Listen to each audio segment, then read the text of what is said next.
Bonjour tout le monde. Aujourd'hui, on va clôturer notre sujet sur l'origine de la Bible avec cette 30e partie sur ce que les musulmans pensent de la Bible. Alors, on m'a toujours demandé comment un musulman, quand je dis un musulman, c'est pas n'importe quel musulman, c'est ceux qui ont fait des études, ils ont eu certaines connaissances des exégètes coraniques, ont lu l'histoire de l'islam et du judaïsme, parce que ces histoires-là font partie de l'histoire de l'islam. Dans le Coran, on trouve que l'histoire du peuple d'Israël, elle est racontée en détail. Alors, cette histoire-là, elle englobe presque toutes les étapes et les phases du développement du peuple d'Israël, en même temps de sa révélation. On sait bien que si on va revenir au Coran, qu'est-ce qu'on va trouver? On va trouver le premier, le père des prophètes, qu'on appelle en arabe Abraham, qui avait eu deux fils, l'un qui s'appelle Ismaël en hébreu, et l'autre Isaac. Je ne suis pas sûr comment ça se prononce. Alors d'Ismaël est venu le prophète Mohammed sallallahu alayhi wa sallam.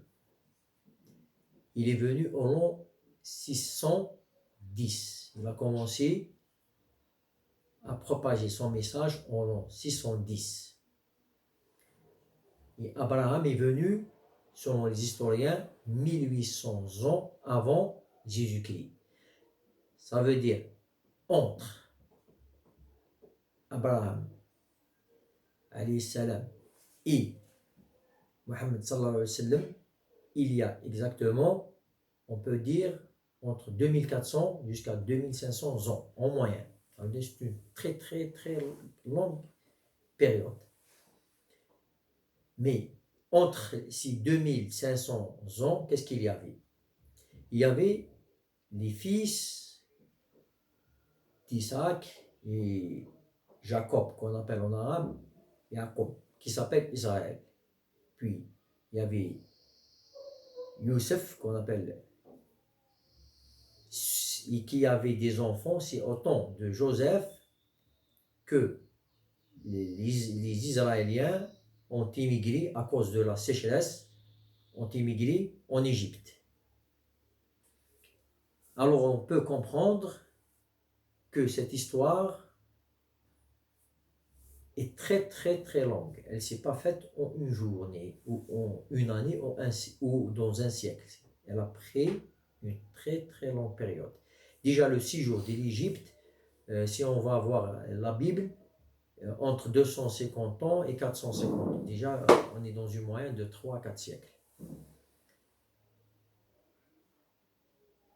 Le peuple de l'Égypte, le peuple d'Israël, a été sauvé de l'Égypte par Moïse. Il les a conduits hors d'Égypte. Moïse est le plus grand prophète d'Israël. Il a reçu une révélation qu'on appelle la Torah. Il a reçu le décalogue. Qu'est-ce qu'il y a dans ce décalogue?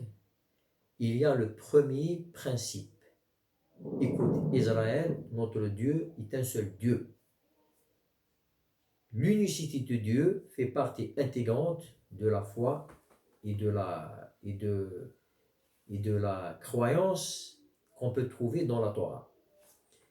Et cela a été transmis de génération en génération.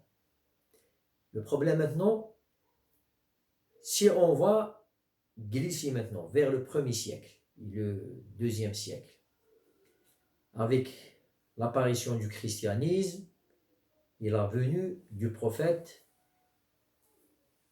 Isa, Yeshua, c'est comme ça qu'on l'appelle, ou Josué, cet autre nom. Les Juifs n'ont pas accepté son message Alors il y avait des problèmes et son message a été propagé vers les gentils qui ont mal interprété son message. Alors ils ont déifié un être humain. Les Juifs, ils ont rejeté catégoriquement la déification d'un homme parce que pour eux, il n'y a qu'un seul Dieu, il n'a pas d'associé. Au VIe siècle, il y avait l'avènement du prophète sallallahu alayhi wa sallam, Mohammed sallallahu alayhi wa sallam. Et dans cette révélation, il est venu avec le Coran, et dans le Coran, il est dit que les Juifs et les chrétiens, déjà entre eux, ils ne s'entendent pas, ils se battent. Pourquoi? Car chaque groupe prétend détenir la vérité. Mais le Coran dit que ce soit les Juifs ou que ce soit les chrétiens, ils ont d'une manière directe ou indirecte, ou pour des intérêts terrestres, ou pour cause d'influence et de pouvoir, ils ont soit déformé, falsifié, changé, corrompu, vous pouvez l'appeler comme vous voulez, il y a plusieurs synonymes, leurs écritures saintes. Maintenant, tout ce que j'avais raconté et parlé et expliqué, exposé dans ces 30 parties, je n'ai dit que ce que les Juifs et les chrétiens pensent de leurs écritures. Et cela coïncide exactement à 100% comme le Coran le dit. Ça veut dire le musulman, le bon croyant, n'a rien à dire de plus, n'a rien à critiquer, n'a rien à inventer, n'a rien à amoindrir de ce qui se trouve dans que ce soit la Torah ou l'Évangile.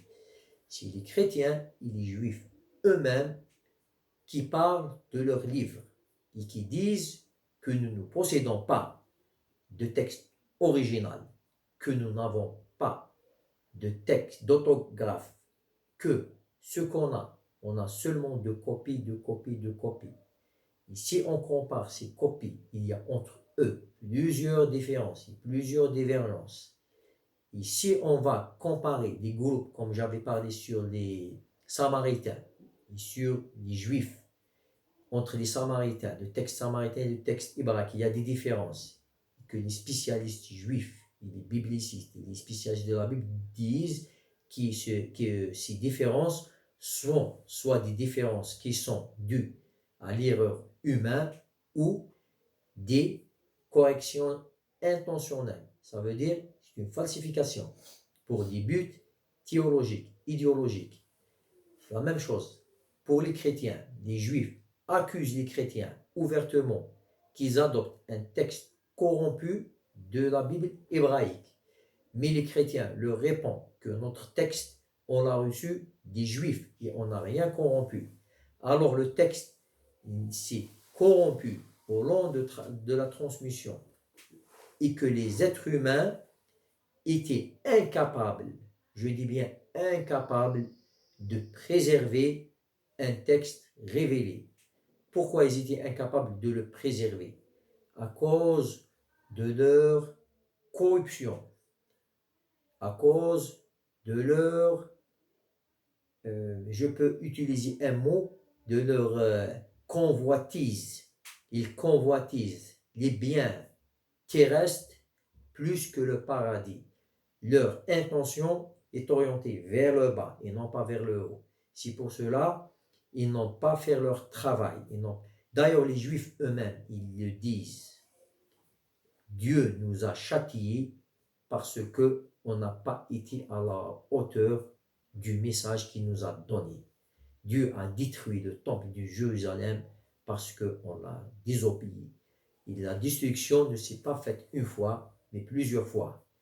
Alors, qu'est-ce que le musulman peut penser de la Bible ou de l'Évangile? Il ne peut penser que ce que les Juifs et les chrétiens pensent eux-mêmes de leur livre. Il n'a rien à ajouter absolument.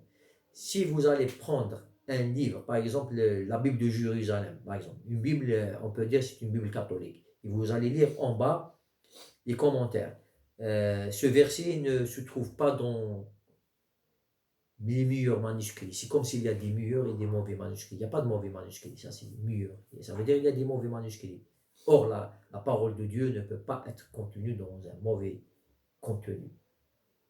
Il va vous dire, c'est un texte obscur. Ça veut dire que la révélation ne peut pas être comprise. Ils vont vous dire que ce texte a été ajouté. Ça veut dire qu'on va vous donner des explications. Eux-mêmes, ils vont justifier toutes les erreurs, toutes les additions, toutes les falsifications, toutes les corruptions qui ont eu dans la Bible, dans le texte biblique lui-même.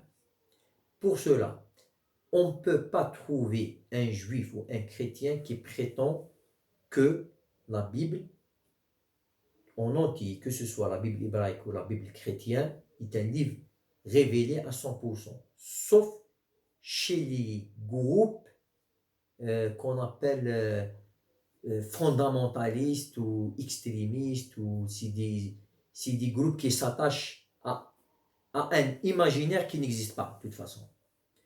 Car eux-mêmes, ils lisent un texte traduit et ils ne sont pas en train de lire un texte révélé. Ça, ce qui concerne les chrétiens, parce qu'en général, les chrétiens, ils ont des textes soit en anglais, français, espagnol, allemand, arabe, portugais, chinois, hindou, etc. En ce qui concerne les juifs, ils ont un texte qui a été, comme on a déjà parlé, qui a été fait ou développé ou fixé par les Massorètes. Et c'est un texte qu'ils ont choisi parmi des textes. Au 1er siècle, cela est prouvé par les découvertes de Qumran que la Bible, au temps de Jésus, au 1er siècle, n'était pas un seul texte, mais des textes, des recensions. On a une recension qui est proche du texte massorétique, on a une recension qui est proche du texte samaritain, on a une recension qui est proche de la Septante. Déjà, on a 3 textes. Comme dans le cas des évangiles, on a 3 évangiles, les synoptiques. On n'a pas un seul évangile. Par exemple, dans un texte, il va vous dire Jésus a guéri un aveugle. Dans l'autre texte, il va vous dire Jésus a guéri 2 aveugles. Dans un texte, il va vous dire 2 hommes. Dans l'autre texte, si on va voir l'épisode de la résurrection, dans un texte, une femme, dans l'autre texte, 2 femmes, dans un texte, 2 hommes, dans l'autre texte, 2 anges, dans un texte, il leur avait dit d'aller en Galilée, dans l'autre texte, il leur a dit de rester à Jérusalem. Vous voyez toutes ces différences, toutes ces contradictions. Personnellement, je suis musulman depuis plus de 30 ans. J'aime comprendre et j'aime étudier sur la Bible en tant que j'ai rien à dire. Ce que je dis, je l'extrais de ce que les juifs, les spécialistes juifs et les spécialistes chrétiens. Aujourd'hui, on a l'école américaine qui est très très forte. Vous pouvez trouver maintenant, il y a Bart Ehrman qui est très très connu. Il a écrit plusieurs livres que j'utilise en général et j'ai utilisé pour vous donner cette conférence. Il y avait avant lui Mitziger qui était aussi très éminent. Il y a en France des savants, il y a en Allemagne qui sont très connus aussi. Il y a un peu d'anglais. Je n'ai pas à citer aucun musulman parce que ce n'est pas nécessaire. Alors pour le musulman, il doit seulement, comme je le dis toujours et je conseille toujours les musulmans, ils doivent toujours apprendre. D'ailleurs, le premier verset qui a été révélé à notre prophète sallallahu alayhi wa sallam, Iqra, lis, il faut lire. Le musulman n'a pas peur parce que il croit qu'il a quelque chose de vrai, quelque chose d'original, quelque chose de pur. Il n'a pas à avoir peur de lire un livre écrit par n'importe qui, parce que s'il est sincère, il va être sincère envers les autres. D'ailleurs, le savoir et la science est un chemin vers l'illumination. Et l'ignorance, c'est un chemin vers l'obscurantisme et vers le fanatique et vers la violence. Chaque fois un peuple est ignorant, le plus il est violent, le plus il est intolérant. D'ailleurs, s'il y a aujourd'hui, on va prendre un seul pays que j'aime citer toujours comme exemple, le Liban. Au Liban, il y a 16 groupes religieux. Un peuple, une nation, parce que le Liban, c'est les anciens Canadiens. Un petit territoire, un petit peuple de 4 millions. Avec la diaspora, ils sont 12 millions, je crois, quelque chose comme ça. Il y a 16 groupes religieux. Et ces groupes religieux ont coexisté pendant des siècles. Pourquoi? Parce que chaque groupe comprend l'autre groupe. Si on va prendre un autre pays, qui est l'Espagne ou le Portugal, il n'y a que les catholiques. Pourquoi? Parce que les catholiques, à un certain moment de leur histoire, ils étaient intolérants. Ils ont chassé les musulmans, ils ont chassé les juifs. C'est des inquisitions. Dans l'islam, il n'y a pas d'inquisition. Il y a certains rois qui ont fait de l'inquisition, mais ce n'est pas au nom de l'islam, c'est en leur propre nom. Ils étaient violents, ils étaient injustes, ils étaient contre leur propre religion qui les ordonnait et qui les encourageait à être tolérants. Par contre, l'Église au Portugal était intolérante. Et ceux qui ont gouverné le Liban durant toute l'histoire, ils étaient tolérants. S'il y avait des persécutions, on n'aura jamais cette divergence et cette différence qu'on peut trouver en Syrie aussi, qu'on peut trouver en Irak, qu'on peut trouver en Palestine. Et ça, c'est dû, et en Jordanie, et cela, c'est dû à la tolérance que l'islam nous enseigne. L'islam nous enseigne aussi à comprendre l'autre et à lire et ne pas avoir peur. Pourquoi? Parce que nous, on croit qu'on détient une vérité qu'on doit propager et non pas de la cacher. Et ça, peut-être, c'est la plus grande différence entre les musulmans et les juifs. Les juifs, ils avaient une lumière qui est la Torah, ils l'ont cachée, ils l'ont limitée à leur manière, parce qu'il y a beaucoup de nations qui se sont judaïsées. On ne va pas maintenant dire que les juifs sont un peu plus fermés, ça c'est faux. Mais ils n'ont pas fait leur travail. D'ailleurs, ils disent que le christianisme n'est qu'une conséquence directe du comportement malsain des rabbins juifs qui n'ont pas su comment se comporter avec un nouveau groupe. Ils n'ont pas su se comporter comme le grand que les juifs considèrent hérité comme Paul. Ils n'ont pas su se comporter avec lui. C'est sûr, lui, il a su propager son message chez les gentils, loin des synagogues, mais les juifs n'ont jamais su contenir ce phénomène-là. C'est la sortie flagrante des textes sacrés.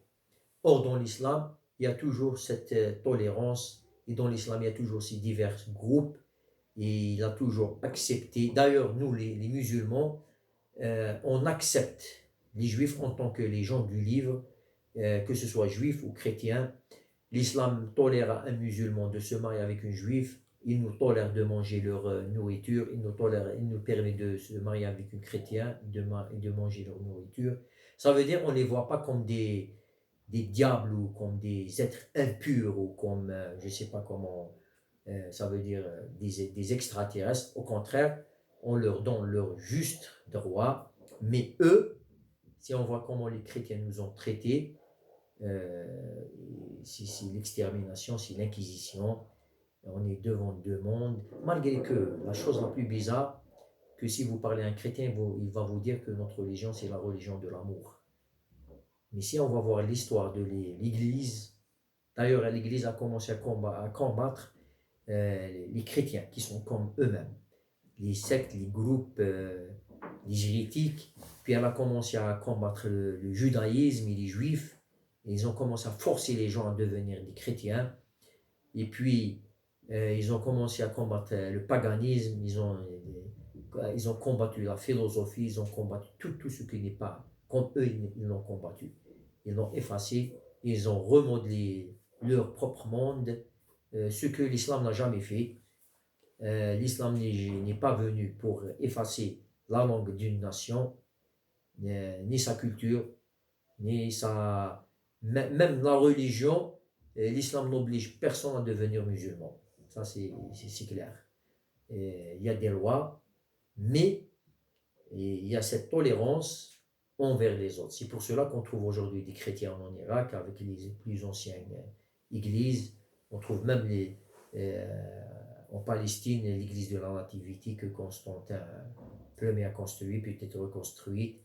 Alors nous, comme on voit les autres, on les voit comme la science les voit. C'est à eux-mêmes de se juger eux-mêmes. C'est pas à moi de juger ce que la Bible, est-ce qu'elle est pure, est-ce qu'elle est correcte à 100%. Je vais demander ce que les Juifs pensent de leurs écritures, ce que les chrétiens pensent de leurs écritures. Eux, ils vont me répondre. Et cette réponse, je vais la comparer à d'autres réponses. Je ne vais pas poser la question à un seul ou à deux ou à trois. Je vais faire une recherche. J'ai assemblé cette recherche. J'ai fait ce livre-là qui dit que la Bible, ce n'est pas un livre révélé, mais c'est un livre qui contient de la révélation. L'Évangile, ce n'est pas un livre révélé, mais c'est un livre qui contient de la révélation. Le reste, c'est un ajout d'êtres humains, c'est leur point de vue, c'est la tradition, c'est de l'histoire, c'est des points de vue, c'est soit idéologiques, historiques ou quelle que soit l'intention de l'auteur. Alors, je peux finir cette partie et clore ce sujet par un appel de tolérance et de compréhension de l'autre, tout simplement. Et si tout le monde prend la peine d'apprendre, je crois qu'on ne serait pas aujourd'hui à ce niveau d'incompréhension et comment dirais-je, de séparation au point qu'on vit aujourd'hui. C'est l'incompréhension qui fait ça. Mais des fois qu'on comprend l'autre, la peur se dissipe et la communication devient plus facile. Alors j'espère que pour n'importe qui, qu'il soit musulman, juif ou chrétien, qu'il doit apprendre, et c'est la science qui va trancher, tout simplement. Loin de tout fanatisme et de tout... parce qu'il y a beaucoup vont se dire parce que tu es musulman, tu es chrétien, tu es juif, que tu penses comme ça. Non, il y a la science. Vous allez entendre un chrétien qui va vous dire non, Jésus n'a pas dit ça. J'ai entendu un chrétien commenter un texte de l'évangile. Quand je dis un chrétien, c'est un pasteur, c'est un homme de l'église, c'est quelqu'un qui est très instruit, on peut dire que c'est un savant, où il est dit que Jésus a traité les gentils de chiens, en Marc 5 je crois. Alors il a dit, si Jésus était Dieu, comme les chrétiens le croient, comment Dieu traite les gentils de chiens? Alors ça, c'est un prophète ne peut pas insulter d'une manière aussi ouverte un peuple, ça c'est impossible. Alors les gens se mettent en évidence, ça c'est pas une parole d'un prophète, c'est clair. Un prophète ne vient pas traiter les gens de chiens, mais il vient de porter la lumière, de guider vers le droit chemin, la repentance et le royaume de Dieu, et non pas de traiter les autres de chiens. Ça c'est un homme qui a écrit l'évangile et qui croit, qui a de la haine envers les autres, qui sont différents de lui, puis il va dire que ces gens-là sont des chiens, tout simplement. Mais un prophète ne va jamais dire que telle race ou tel peuple sont des chiens. Ce sont des êtres humains, ils ont le droit de recevoir la lumière comme n'importe quel autre être humain. Et merci beaucoup, et j'espère que j'ai été explicite et que tout le monde peut comprendre le but de cette œuvre-là. Et à la prochaine. Au revoir.